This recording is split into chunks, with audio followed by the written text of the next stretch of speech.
ઉત્તર ભારતના મોટાભાગના રાજ્યો અત્યારે ભયાનક પૂરનો સામનો કરી રહ્યા છે। હિમાચલ પ્રદેશના મંડીમાં વાદળ ફાટવાથી વિનાશ વેરાયો છે। વરસાદથી વધુ 4 લોકોના મોત થયા, જ્યારે અનેક લોકો સંપર્ક વિહોણા છે। હિમાચલ પ્રદેશમાં ચોમાસાની શરૂઆતથી અત્યાર સુધી 800 કરોડ રૂપિયાનું સંપત્તિનું ધોવાણ થયું છે।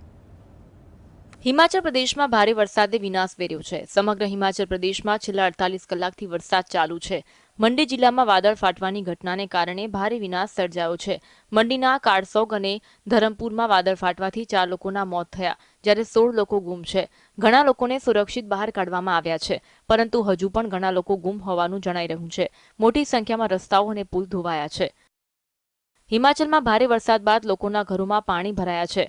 સલામતીના ભાગરૂપે ઘણા ઘરોને ખાલી કરાવવામાં આવ્યા।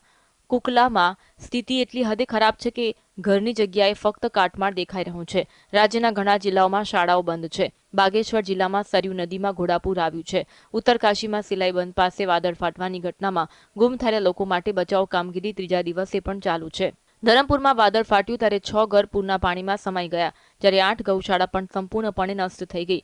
ચોમાસાની આફતમાં હિમાચલ પ્રદેશમાં મંડી જિલ્લો કેન્દ્ર બિંદુ બન્યો છે। અહીં બિયાસ નદી ગાંડીતુર બની છે। હિમાચલ પ્રદેશમાં આ વખતે જે સ્તરની તબાહી જોવા મળી રહી છે તેના અંદાજ છે કે પહેલા 2 અઠવાડિયામાં લગભગ 800 કરોડની સંપત્તિનો નાશ થયો છે, સાથે જાનમાલને મોટું નુકસાન થયું છે। જૂન મહિનામાં સરેરાશ કરતાં 37% વધુ વરસાદ નોંધાયો છે અને 6 જુલાઈ સુધી વરસાદનો દોર ચાલુ રહેવાનો છે। રાજ્યના મંડી, કાંગડા, બિલાસપુર, હમીરપુર, ચંબા, સોલન, શિમલા જિલ્લામાં સરેરાશ કરતાં વધુ વરસાદ નોંધાયો છે।